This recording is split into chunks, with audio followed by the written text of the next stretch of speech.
আসসালামু আলাইকুম প্রিয় বন্ধুরা আপনারা কি কখনো ভেবে দেখেছেন যে একজন বিবাহিত মহিলা অন্য পুরুষের কাছে কখন এবং কেন যায়? অর্থাৎ একজন বিবাহিত মহিলা অন্য পুরুষের সাথে কখন এবং কেন সম্পর্ক গড়ে তোলে? সে অন্য পুরুষের সাথে বন্ধুত্ব কেন করে? এর পেছনের আসল কারণ কি? আজকের এই ভিডিওতে আমরা আপনাদের এমন কিছু বড় কারণ বলবো যার কারণে একজন বিবাহিত মহিলা অন্য পুরুষের কাছে যায়। অর্থাৎ এই কারণগুলোর জন্য একজন বিবাহিত মহিলা অন্য পুরুষের কাছে যায়, তাদের সাথে বন্ধুত্ব করে।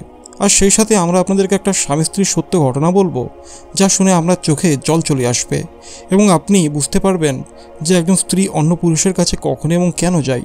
তাই আজকের এই ভিডিওটি আপনাদের সবার জন্য খুবই বিশেষ করে বিবাহিতদের জন্য। এই ভিডিওটি শেষ পর্যন্ত দেখুন এবং অন্যদের সাথে শেয়ার করুন যাতে আরও মানুষ এই ভিডিওটি দেখতে পারে।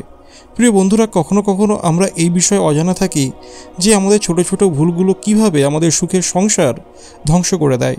আমরা এই কথা ভুলে যাই যে আমাদের সংসারে যা কিছু ভুল হচ্ছে তার দায়িত্ব আমরা নিজেরাই বহন করি। আজ আমি আপনাদের আমার এক বন্ধুর জীবনে একটা সত্য ঘটনা বলবো যা শুনে আপনাদের হুঁশ উড়ে যাবে এবং আপনারা চিন্তায় পড়ে যাবেন। প্রথমে আমি আপনাদের বলবো যে একজন বিবাহিত মহিলা অন্য পুরুষের কাছে এই কারণগুলোর জন্য যায়। অর্থাৎ এই কারণগুলোর জন্য একজন বিবাহিত মহিলা অন্য পুরুষের সাথে বন্ধুত্ব করে। 1 নম্বর পয়েন্ট হচ্ছে শারীরিক চাহিদা পূরণ না হওয়া। প্রিয় বন্ধুরা, এটাই প্রথম ও সবচেয়ে বড় কারণ। যদি কোনো বিবাহিত মহিলার শারীরিক চাহিদা পূরণ না হয় তাহলে সে তার স্বামীর কাছে তা খুলে বলতে পারে না, তখন সে অন্য কোনো পুরুষের সাহায্য নেয়। এর পরের পয়েন্ট হচ্ছে একাকিত্ব। প্রিয় বন্ধুরা, অনেক সময় স্বামী দীর্ঘদিন ধরে স্ত্রী থেকে দূরে থাকেন, এটাও একটা বড় কারণ। যদি কোনো পুরুষ দীর্ঘদিন ধরে তার স্ত্রী থেকে দূরে থাকেন তাহলে স্ত্রী তার একাকিত্ব দূর করার জন্য অন্য কোনো পুরুষের সাহায্য নেয়, তখন সে অন্য পুরুষের সাথে সম্পর্ক গড়ে তোলে। এর পরের পয়েন্ট হচ্ছে পারস্পরিক অসম্মতি। প্রিয় বন্ধুরা, স্বামী স্ত্রীর মধ্যে ঝগড়া বিবাদ তো হবেই, কিন্তু দীর্ঘদিনের রাগের কারণে সম্পর্ক খারাপ হয়ে যায়। যদি স্বামী স্ত্রীর মধ্যে কোনো বোঝাপড়া না থাকে তাহলে স্বাভাবিকভাবেই তাদের মধ্যে ভালোবাসা থাকে না, তখন একজন মহিলা সুখী হওয়ার জন্য অন্য পুরুষের সাহায্য নেয়। এর পরের পর হচ্ছে স্বামীর রাগ ও সম্মান না দেওয়া। প্রিয় বন্ধুরা, যদি স্বামী তার স্ত্রীর সাথে ছোট ছোট বিষয় নিয়ে রাগ করেন, তাকে অপমান করেন, তার সম্মান না দেয়, তাহলে একজন মহিলার মন শান্তি পায় না, তখন সে সুখী হওয়ার জন্য অন্য পুরুষের সাহায্য নেয়। প্রিয় বন্ধুরা, এই কারণগুলোর জন্যই একজন মহিলা তার স্বামীর সাথে বিশ্বাসঘাতকতা করে এবং অন্য পুরুষের কাছে চলে যায়। তাই বন্ধুরা, যদি আপনি চান যে আপনার স্ত্রী সবসময় আপনার সাথেই থাকুক, আপনার সাথে কখনো বিশ্বাসঘাতকতা না করুক, তাহলে এই ভুলগুলো কখনোই করবেন না।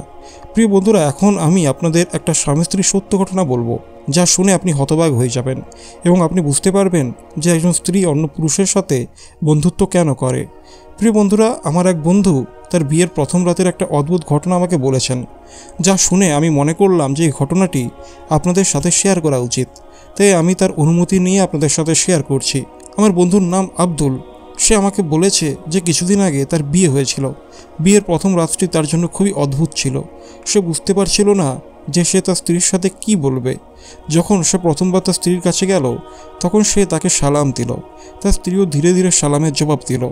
এরপর সে তার স্ত্রীর পাশে বসলো এবং তার হাত ধরতে চাইল, কিন্তু স্ত্রী হাত সরিয়ে দিয়ে উঠে দাঁড়ালো এবং বলল, সাবধান, যদি তুমি আমাকে স্পর্শ করো তাহলে আমি তোমাকে স্পর্শ করতে দেব না। এটা দেখে আব্দুল হতবাক হয়ে গেল এবং বলল, তুমি তোমার স্ত্রী, আজ আমাদের বিয়ে হয়েছে, আমাদের প্রথম রাতের স্মৃতিগুলো এভাবে নষ্ট করো না। এটা শুনে তার স্ত্রী বলল, তুমি আমাকে স্পর্শ করো না, আমি অন্য কারোর সাথে ভালোবাসায় পড়েছি। আমাদের এই বিয়েটি জোরপূর্বক হয়েছে। আমার পরিবার আমার ইচ্ছার বিরুদ্ধে এই বিয়ে করেছে। মনে রেখো, তুমি যাই করো না কেন, তুমি কখনোই আমার ভালোবাসা পাবে না। এটা শুনে আব্দুলের প্রাণ অষ্টাগত হয়ে গেল। সে হতবাক হয়ে গেল এবং ভাবতে লাগলো, হে আল্লাহ, আমার সাথে এটা কি হচ্ছে, আমি এখন কি করব। এরপর সে আল্লাহর কাছে দোয়া করতে লাগলো, হে আল্লাহ, এটা কি পরীক্ষা, আমার স্ত্রীকে সঠিক পথ দেখাও এবং আমার ইজ্জত রক্ষা করো। আব্দুল বলেছে যে সে ভেবেছিল যে যদি তার স্ত্রী সকালে তার পরিবারের কাছে গিয়ে বলে যে এই ছেলে নপুংসক, তাই সে তার সাথে থাকবে না, তাহলে তার ইজ্জতের কি হবে। সে ভেবেছিল যদি তার স্ত্রী তার পরিবারের কাছে ফিরে যায় তাহলে তার ইজ্জত নষ্ট হয়ে যাবে। এরপর সে ভেবেছিল সে যদি তার স্ত্রীর সাথে জোরপূর্বক কিছু করে তাহলে তাকে কোনো গুনাহ হবে না, কিন্তু তার মন এটা মেনে নেয়নি। এরপর সে ভেবেছিল যে সে তার স্ত্রীর সাথে কথা বলবে এবং জিজ্ঞেস করবে যে যদি এমন কিছু হয় তাহলে সে তাকে আগে কেন বলেনি, কিন্তু সে এটাও মেনে নেয়নি যে সে তার স্ত্রীর সাথে কথা বলবে। এরপর সে আল্লাহর কাছে প্রার্থনা করতে লাগলো এবং ভাবতে লাগলো যে যদি তার স্ত্রী অন্য কারোর সাথে ভালোবাসে পড়ে থাকে তাহলে সে তার সাথে বিয়ে করলো না কেন? যদি এমন কিছু হয় তাহলে সে তাকে আগে কেন বলেনি? যদি সে আগে বলতো তাহলে তারা বিয়ের আগেই সম্পর্ক শেষ করে দিত। এরপর সকাল হলে তার স্ত্রী পরিবার তাকে নিতে আসে এবং সে চুপচাপ তার বাড়ি চলে যায়। এরপর কয়েকদিন কেটে যায়, কিন্তু তার সাথে তার কোনো কথাই হয়নি। কিছুদিন পর একদিন তার শ্বশুর বাড়ি থেকে ফোন আসে এবং বলা হয় যে সে তার স্ত্রীকে নিতে আসুক। এটা শুনে আব্দুল হতবাক হয়ে যায় এবং ভাবে যে হয়তো তার স্ত্রী কোনো বিপদে পড়েছে। সে তার স্ত্রীকে নিতে তার শ্বশুর বাড়ি যায় এবং চুপচাপ তাকে নিয়ে আসে। বাড়ি আসার পর আব্দুল দেখে যে তার স্ত্রী কোনো লজ্জা নেই এবং সে আগের মতোই আছে। বাড়ি আসার পর তার স্ত্রী প্রতিদিন ছাদে যায় এবং কার সাথে একটা কথা বলে, কিন্তু আব্দুল কখনো তাকে জিজ্ঞেস করে না যে সে কার সাথে কথা বলছে। একদিন আব্দুল তাকে বলে, তুমি তোমার জীবন এভাবে কষ্ট করে কেন কাটাচ্ছ? যদি তুমি তালাক চাও তাহলে আমি তোমাকে তালাক দিতে পারি। এটা শুনে তার স্ত্রী বলে, আমার তালাক চাই না।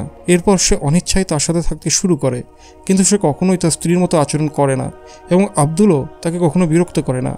আব্দুল বলেছে যে সে একটা গরিব পরিবারের ছেলে এবং তার পরিবার তার বিয়েতে সব টাকা খরচ করে ফেলেছে। এরপর তার দিনগুলো কেটে যায়। সে দিনে কাজে যায় এবং রাতে বাড়ি ফিরে খাবার খেয়ে ঘুমিয়ে পড়ে। একদিন রাতে আব্দুল ঘুমিয়েছিল, হঠাৎ তার ফোন বাজে। সে দেখে যে তার এক বন্ধু ফোন করেছে। ফোনে তার বন্ধু তাকে বলে, ভাই তোমার স্ত্রী কোথায়? আব্দুল বলে, সে এখানেই আছে। তার বন্ধু বলে, না, সে এখানে একটা হোটেলে একটা ছেলের সাথে বসে আছে। এটা শুনে আব্দুলের বিশ্বাস হয় না, কিন্তু যখন সে দেখে যে তার স্ত্রী সত্যি বাড়িতে নেই তখন সে রেগে যায়। সে হোটেলে যায় এবং তার স্ত্রীকে ধরে নিয়ে আসে। আব্দুল খুব রেগে যায় এবং বাড়ি আসার পর তার স্ত্রীর গালে একটা জোরে চড় মারে। এরপর সে বলে, তোমার নাটক শেষ হয়ে গেছে, আজ থেকে তুমি আমার ঘর থেকে বেরিয়ে যাও। আজ থেকে তুমি আমার কাছ থেকে মুক্ত। যদি তুমি তালাক চাও তাহলে আমাকে বলো। এটা বলে সে তার স্ত্রীকে ঘর থেকে বের করে দেয়। এরপর তার স্ত্রী কাঁদতে কাঁদতে তার বাড়ি চলে যায়, কিন্তু এরপর সে কখনোই তালাক চায়নি। কিছুদিন পর যে ছেলেটির সাথে সে ভালোবাসা পড়েছিল সে অন্য একটা মেয়ের সাথে বিয়ে করে। এটা শুনে তার স্ত্রী মানসিকভাবে ভেঙে পড়ে এবং একবার বিষ খেয়ে ফেলে, কিন্তু সে বেঁচে যায়। কিছুদিন পর তার মানসিক অবস্থা খারাপ হয়ে যায় এবং সে পাগল হয়ে যায়।